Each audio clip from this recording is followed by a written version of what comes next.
Esame racionali ir statyti mėgstanti tauta. Tačiau, kai įvairūs išoriniai faktoriai sujaukė statybinių medžiagų rinką, kai bankų palūkanos išbrangino paskolas, statybos sąmatų skaičiai tapo dar aktualesni. Paklausime šios srities eksperto, kur ir kaip šiais laikais statant šiuolaikiškus namus galima pamėginti sutaupyti. Kaip sutaupyti? Koks tas pastatas turėtų būti, kad jo statyba kainuotų nedaug arba pigiau negu kiti pastatai?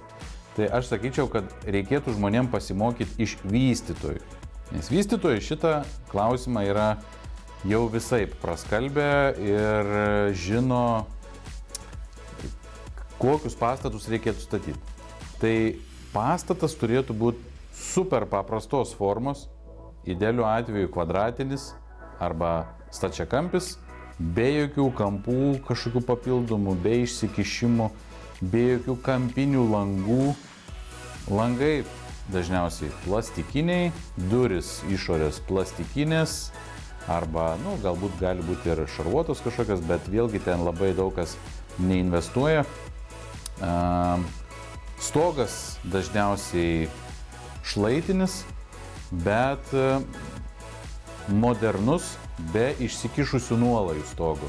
Šiaip tas sprendimas toks laikinas šiek tiek yra, nes tuo momentu, kai pastato, tai lyg ir viskas gerai, bet eksploatacinė prasme toks sprendimas nėra gerai, nes vanduo pastoviai bėga nuo stogo ant sienos ir po keletos metų tas pastatas jau gali turėti pratekėjimą.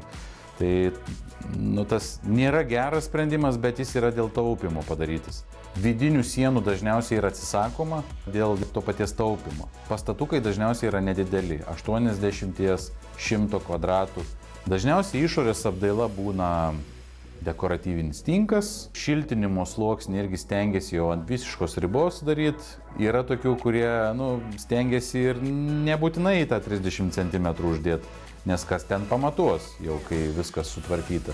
Ar toks pastatas yra labai geras, fainas gyvent, čia spręsti turbūt kiekvienam individualiai žmogui. Jeigu ieško žmogus kaip sutaupyti, tai vis tik tais pastato formos yra labai paprastos, standartinės, langai standartiniai, dažniausiai mažiukai, mažesni, nes kuo didesnis langas, tuo jo gamyba yra ir montavimas brangesni. Dažniausiai nedaro jokių išsinešimų, langų, durų išnešimų į išorinį apšiltinimą į sluoksnį, stato mūrę. Bet ar tai aukso vidurys visiems be išimties svajojantiems apie nuosavus namus? Žmonės nebenori taip statyti, kaip statė prieš 20 metų. Tai jeigu mes prieš 20 metų statėm su tikslu, kad ten visa giminė gyvens, ir uošvienė, ir tėvai, ir vaikai, ir šuo, ir katė, bet šiai dienai nebėra tokio požiūrio į pastatą, nebėra to tokio didumo poreikio.